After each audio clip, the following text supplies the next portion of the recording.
What a Big 12 championship game for the Arizona State Sun Devils. My goodness, cheers to you guys. I'm going to let one rip here as we put a bow on the Big 12 football season. Well done.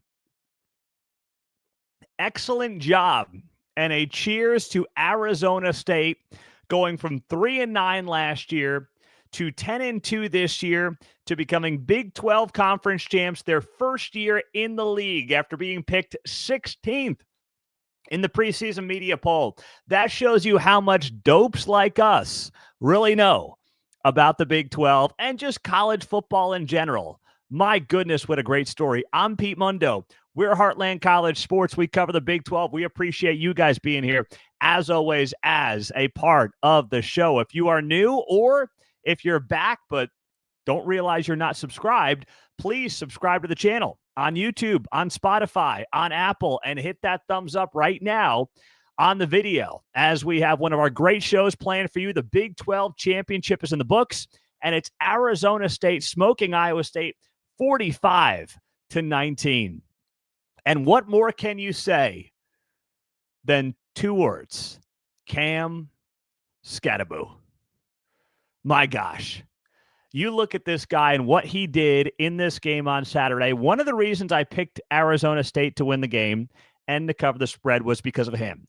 I didn't think that Iowa State's run defense was going to be able to slow him down, but I did not expect 140-plus rushing yards in the first half, 2 touchdowns, and 2 of the great runs that you are ever going to see in a moment of this size. And that's what that was on Saturday afternoon. Between those 2 big runs, one came early in the second quarter when it was a 10-10 game. The later one came with about 1:40 left in the first half.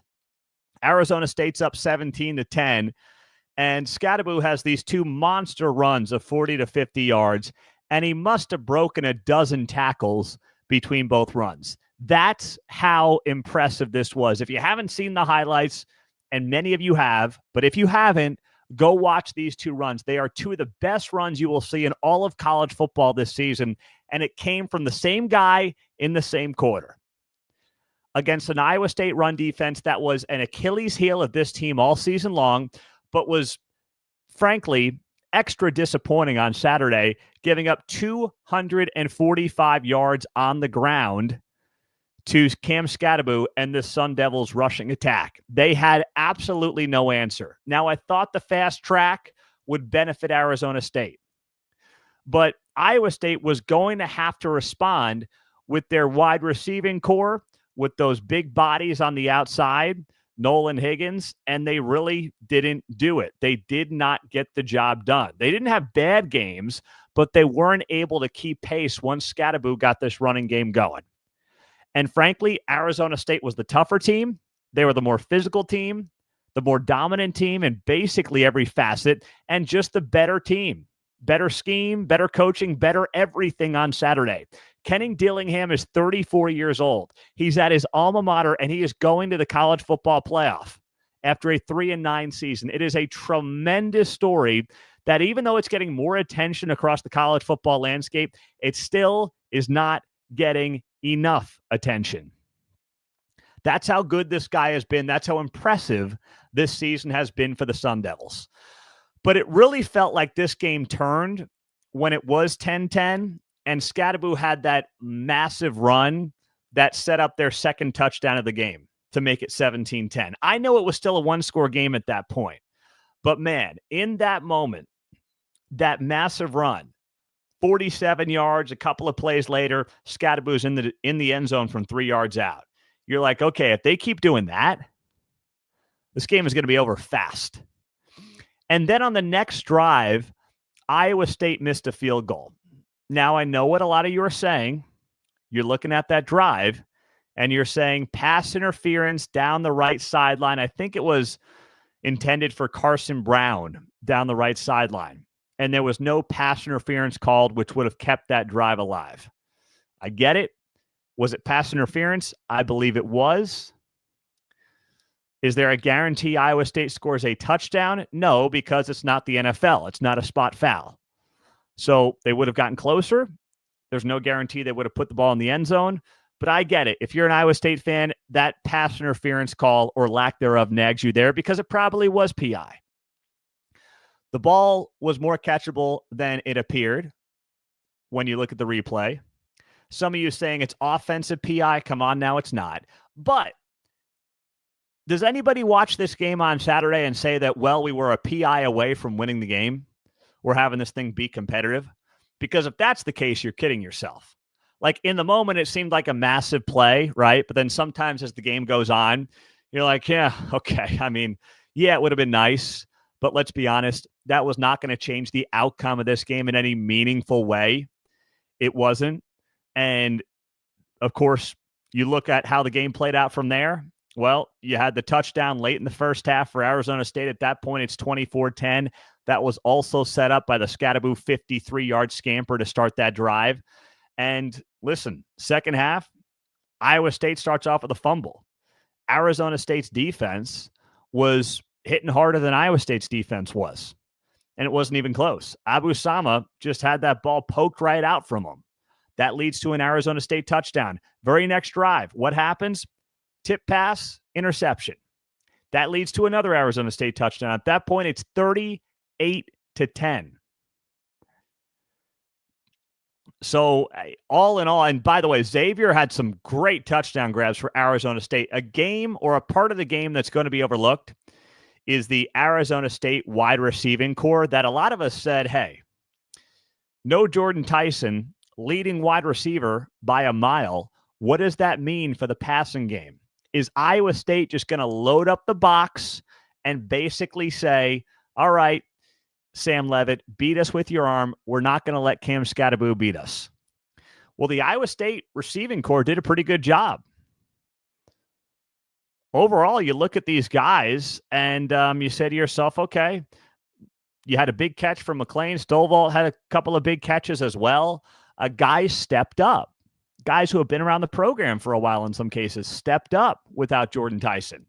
And that is really encouraging to see. Now, I don't know if Jordan Tyson's going to be back for the college football playoff, but all in all, it was a really solid showing from a unit that maybe if you're a diehard Arizona State fan, you said, hey, I've got confidence in these guys, but did you really? Did you really think that this unit was going to be able to make up for the loss of Jordan Tyson and step up in the biggest game of the year? And they did. And the defense stepped up in a huge way as well. Antoine saying he's done for the year. No, I thought I had heard that, but then during the broadcast, they said he's out indefinitely. So it doesn't look like he's coming back anytime soon. But you've got to feel like that unit is not as, shall we say, shallow as maybe you thought it was going into the game. But everything ran through Cam Scadaboo on Saturday, and it was just one of the most impressive performances I've seen in a Big 12 championship game from start to finish.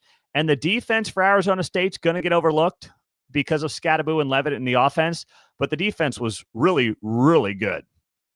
Interception, fumble forced, fumble recovery, held Iowa State's rushing game in relative check. I mean, no one really had a great day on the ground for Iowa State. Hansen, average. I mean, nobody had a run more than 16 yards for Iowa State. They didn't break one big play. The longest play of the game was a 25-yard pass to Higgins and a 25-yard pass to Knoll, and one of those came in total garbage time on that final touchdown drive for Iowa State that was meaningless. So they kept everything in front of them, and they were completely able to lock down what was a pretty good Iowa State offense all year, led by Rocco Becht. And man, Rocco Becht took a big pop in that game in the second half. And that is going to be something to watch, by the way. That's going to be something that, unfortunately, is going to cost Arizona State in the college football playoff. Shamari Simmons crushed Rocco Becht on a third down stop. Now, did I think it was targeting? Listen, I get the way the game is played today. I get the way the game is called today. I thought it was just a hard football hit. I didn't think it was crown of the helmet, targeting. Was it a big pop? Yes. But knowing the implications in that moment of that hit, where he will now miss the first half of the college football playoff game, am I calling that targeting there? I thought it was enough of a 50-50 call that you don't call it. That's what I would have done if I was the head referee in that spot, especially since they reviewed it. No, I'm not saying that, maybe you guys are arguing with each other right now on the YouTube live channel, but someone just commented that's what a devil would say. No. Trust me, I've been getting flack from some Arizona State fans all season saying I'm not respecting them enough. But I just thought in that moment, clean hit, hard hit by Shamari Simmons, and now it will be a tough loss in the first round of the college football playoff, where he will not be able to play in the first half against whoever Arizona State ends up drawing. Now, of course, the next question here is what happens with Arizona State and the College Football Playoff Committee coming up on Sunday. I'm Pete Mundo. We're Heartland College Sports. We cover the Big 12 Conference. We appreciate you being here as a part of the show. Hit the thumbs up on the video. Thank you for doing that as always. And, of course, make sure you are subscribed to this channel. So, Arizona State should absolutely get a bye in the college football playoff. Whether or not you like the rules where conference championships lead to byes, that is very much debatable. I even don't like it, even if it benefits the Big 12 this year. Like, the Big 12 may benefit from having this setup where conference champions get byes. It's looking worse as time goes on in terms of how the playoff committee structured this thing. Instead of saying who are the top 4 teams, give them a bye, doing it based on conference championships, I admit is not great, even though it's going to benefit the Big 12 this year. But the Big 12 and Arizona State should get one of those 4 byes. With the way they dominated on Saturday against Iowa State, basically 2 top 15 teams playing for all the marbles, Arizona State dominated. And Kenny Dillingham said it very well after the game. If you watch Dillingham's interview with ESPN or ABC right after the game, what did he say? In case you missed it, I will read you the quote from Kenny Dillingham that to me matters here. Kenny Dillingham said, quote, "Last year they kept Florida State out because their quarterback didn't play. We are 11-1 with our quarterback and we're Big 12 champs. I think we should be treated like an 11-win team." That is from Kenny Dillingham, and you know what? He's right. You really think they're losing to Cincinnati with Sam Leavitt? I watched a lot of Big 12. I would argue maybe more Big 12 football than just about anybody outside of those folks on our own staff. Derek Duke and Joe Tillery and the rest of the crew here at Heartland College Sports, Brian Clinton and Matthew Postins. But we watch as much football as anybody. Sam Leavitt is not losing to Cincinnati. They were playing a backup quarterback. Cincinnati's a tough place to play on the road, especially when you got a backup quarterback. But I'm sorry, if Sam Leavitt's there, they're not losing that game. So he's arguing, treat us like an 11-win team. If whether or not your quarterback is playing matters, then guess what? We're an 11-win team. And look at us as an 11-1 team, rather than just being a 10-2, now 11-2 team, is Kenny Dillingham's point. And you know what? He's right. And Boise State beating UNLV on Friday night, that's great. But guess what? If the committee is going to keep to its own principles, well, guess what? The strength of schedule, that's number one. And I'm sorry, but as Brett Yormark laid out earlier in the week, it's not even close when you talk about the Big 12 versus the Mountain West. Okay? The Big 12 is dealing with teams that are far superior to anybody in the Mountain West, outside of maybe UNLV and maybe Boise State. But if I saw this right, the 4th place team in the Mountain West finished 6-6. The 4th place team in the Big 12 finished 9-3. That would be Colorado at the Power 4 level.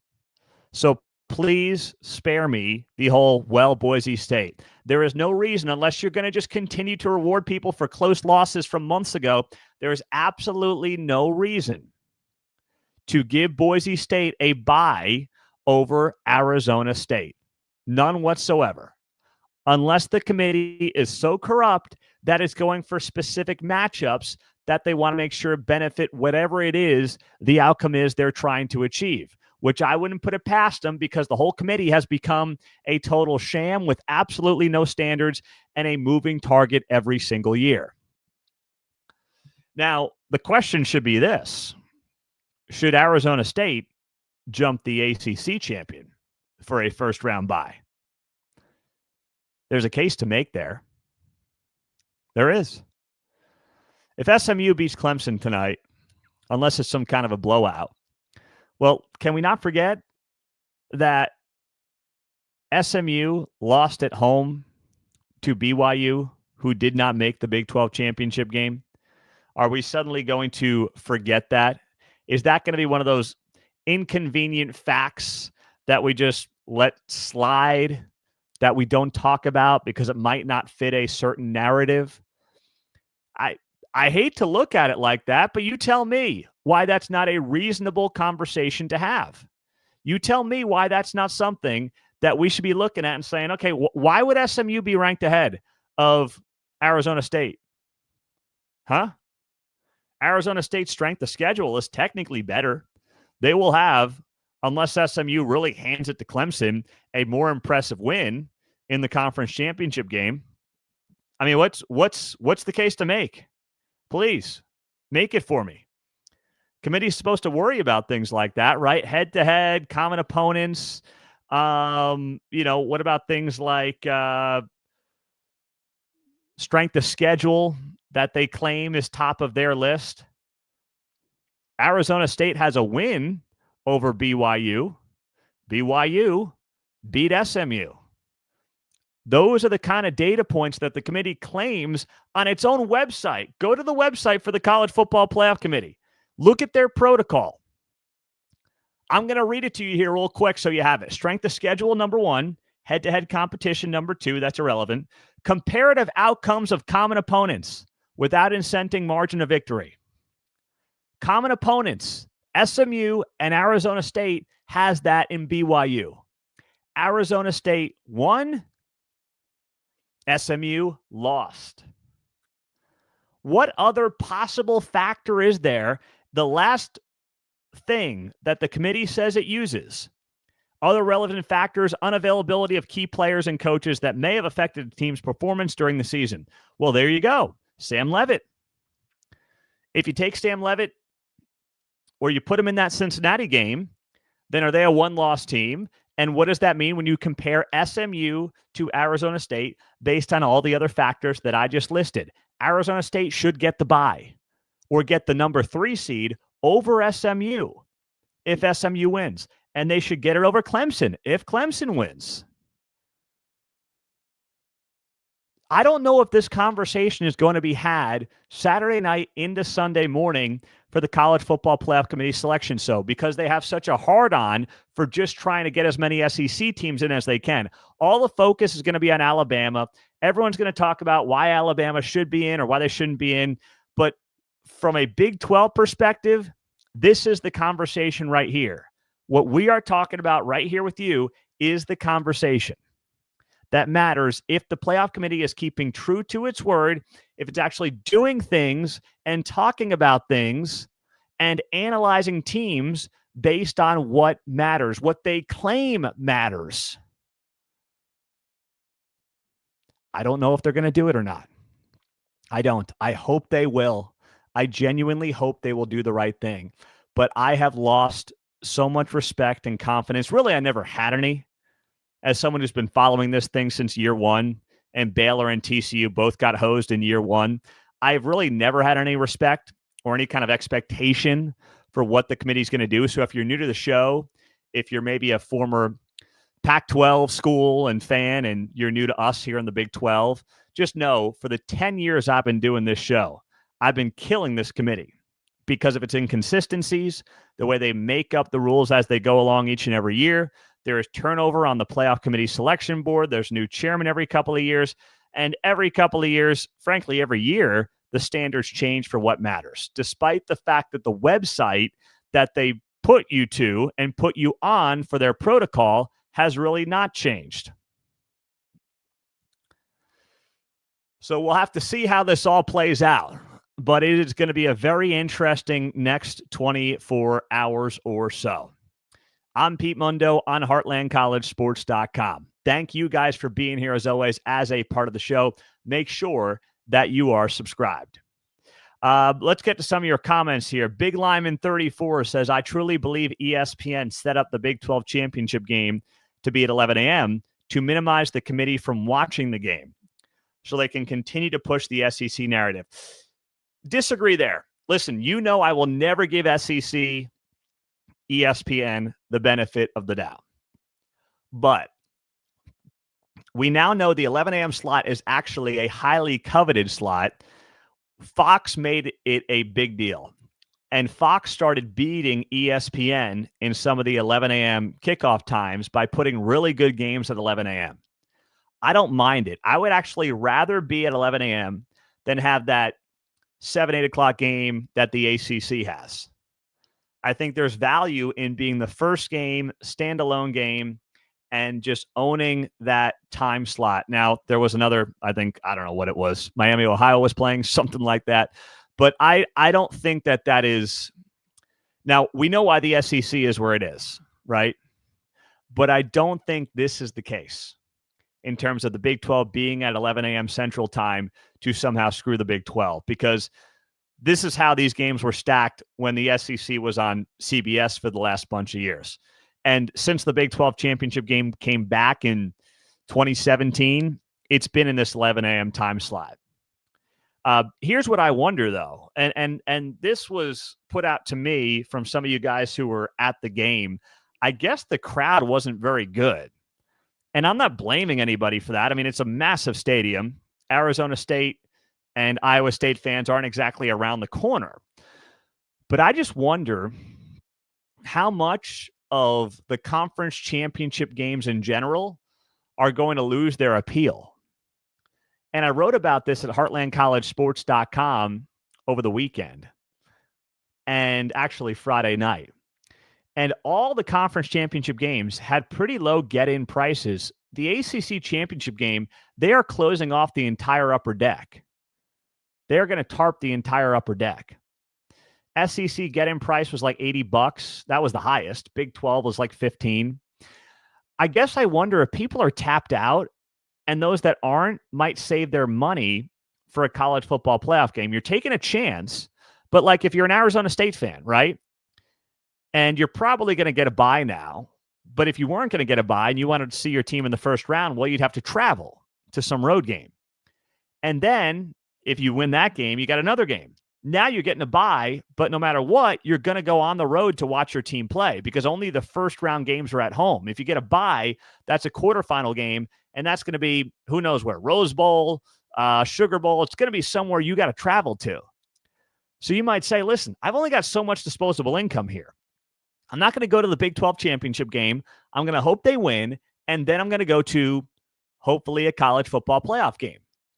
That's why I wonder if these conference championship games are going to fall by the wayside and frankly won't exist. And they'll take out the conference championship games. They'll expand the playoff to 16, and then they'll just do 1 versus 16 first round games maybe this weekend. Friday night, Saturday games, something like that. I could see that happening because the juice feels lost in these conference championship games. And how do you pick a conference champion? You'll do it based off of tiebreakers. So in the Big 12, it would have been Arizona State this year. And you could still get 2 teams into a 16-team playoff, like Iowa State and Arizona State were both in the top 16. And you say, you know what, we're going to take 1 through 16 after the regular season, after Thanksgiving weekend, and we're going to start first-round playoff games the next weekend and just do it 1 versus 16, 2 versus 15. None of this first-round buys for conference championship game wins or anything like that. And it might actually work out better for the sport because it does feel like these conference championship games are losing their luster. The Big Ten championship get-in price for tonight is like $10 on StubHub to see Oregon play Penn State. And if you're an Oregon fan, why are you going to spend all that money to fly 2/3 of the way across the country when you know you're going to the college football playoff, right? You don't know if you're home. You don't know if you have a bye yet, but you know you're playing a college football playoff game if you're an Oregon fan. Why are you flying to Indianapolis? To maybe see your team get a bye? Right? You got to either have a lot of money where you can just throw it around and God bless you if you can, but most people don't. So you're going to pick and choose your spots. You're going to be like, you know what? I'm not going to fly from Eugene to Indianapolis for a game that really doesn't mean a whole lot for my team. When you're hoping that you're playing potentially 3 playoff games, all of which could require you to travel. So that's where I'm looking at this and I'm saying, you know what? Let's just pump the brakes. Let's see how the next season or 2 plays out. But it would not shock me if we are nearing the end of conference championship weekend in general.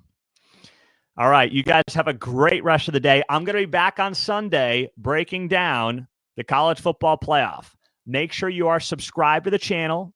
We want to make sure you're back here for the Sunday show. All right? So thank you guys. Have a great rest of your day. Enjoy the other games. Please come back on Sunday. Subscribe. Make sure you're on the podcast, Spotify, Apple, YouTube.